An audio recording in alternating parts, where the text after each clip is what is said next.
दोस्तों, गोकुल धाम सोसाइटी में अभी अभी कुछ ऐसा होने वाला है जिसे देखकर हर कोई हैरान रह जाएगा, क्योंकि होली के मजेदार चैलेंज के बाद अब शो में शुरू हो चुकी है एक ऐसी कहानी जो धीरे धीरे एक बहुत बड़े रहस्य की तरफ बढ़ती नजर आ रही है। और इस बार मामला सिर्फ मजाक या शरारत का नहीं है, बल्कि बात पहुंच चुकी है लाखों रुपए के सोने के हार तक।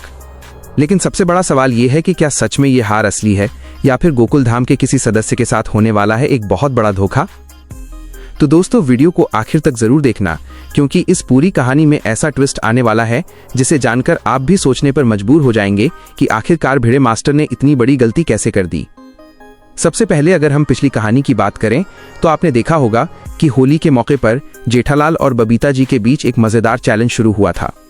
जेठालाल पूरे जोश के साथ बबीता जी को ढूंढने की कोशिश कर रहा था, जबकि बबीता जी बड़ी चालाकी से जगह जगह छुपती जा रही थीं।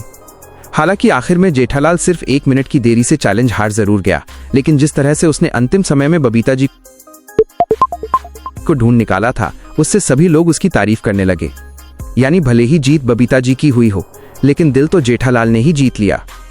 और इसी के साथ होली की वो मजेदार कहानी खत्म हो जाती है। लेकिन दोस्तों, कहानी यहीं खत्म नहीं होती, क्योंकि अब गोकुल धाम सोसाइटी में शुरू होने जा रही है एक बिल्कुल नई और काफी इंटरेस्टिंग स्टोरी, जिसका सीधा संबंध है भिड़े मास्टर, माधवी भाभी और सोनू से। दरअसल भिड़े मास्टर और माधवी भाभी अपनी बेटी सोनू को एक खास सरप्राइज देना चाहते हैं। सोनू हमेशा पढ़ाई में अच्छी रहती है और अपने माता पिता का नाम रोशन करती है, इसलिए भिड़े और माधवी सोचते हैं कि क्यों ना इस बार उसे कोई खास गिफ्ट दिया जाए। इसी सोच के साथ दोनों लोग एक ज्वेलरी शॉप पर पहुंच जाते हैं। वहां दुकान में उन्हें एक बहुत ही खूबसूरत सोने का हार दिखाई देता है। माधवी भाभी जैसे ही उस हार को देखती हैं, उन्हें लगता है कि यह हार सोनू पर बहुत अच्छा लगेगा। लेकिन तभी दुकानदार उस हार की कीमत बताता है, और कीमत सुनकर तो भिड़े मास्टर के होश ही उड़ जाते हैं, क्योंकि उस हार की कीमत होती है लगभग 5,50,000 रुपए। अब इतने महंगे हार को खरीदना भिड़े मास्टर के लिए बिल्कुल भी आसान नहीं है।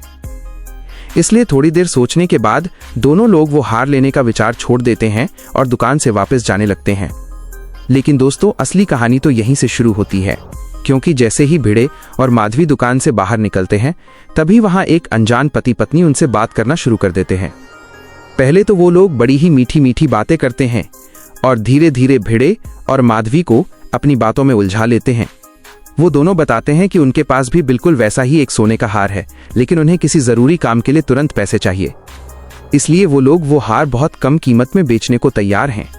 अब ये बात सुनकर भिड़े मास्टर थोड़ा हैरान जरूर होते हैं, लेकिन उन दोनों अनजान लोगों की बातें इतनी भावुक होती हैं कि धीरे धीरे भिड़े और माधवी को उन पर भरोसा होने लगता है। और यहीं पर हो जाती है सबसे बड़ी गलती, क्योंकि बिना ज्यादा जांच पड़ताल किए भिड़े और माधवी वो हार खरीद लेते हैं।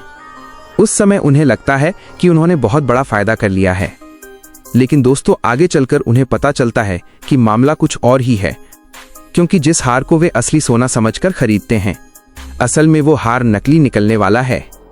और यही से शुरू होता है एक बड़ा हंगामा। अब सवाल यह है कि आखिरकार उन दोनों अनजान लोगों का सच क्या है। क्या सच में उन्होंने भिड़े मास्टर को ठग लिया है, या फिर इस कहानी में अभी और भी बड़े ट्विस्ट आने बाकी हैं। और सबसे बड़ी बात, जब गोकुल धाम सोसाइटी के बाकी सदस्य इस पूरी घटना के बारे में जानेंगे तो उनकी क्या प्रतिक्रिया होगी। तो दोस्तों, आने वाले एपिसोड्स में यही देखना काफी दिलचस्प होगा कि भिड़े मास्टर इस मुश्किल से कैसे बाहर निकलते हैं। क्या जेठालाल और बाकी गोकुल धाम के लोग उनकी मदद करेंगे, या फिर ये मामला पुलिस तक पहुंचने वाला है, क्योंकि इस बार गोकुल धाम सोसाइटी में सिर्फ हंसी मजाक नहीं बल्कि एक बड़ा स्कैम होने वाला है। और यही वजह है कि आने वाले एपिसोड्स काफी ज्यादा रोमांचक होने वाले हैं।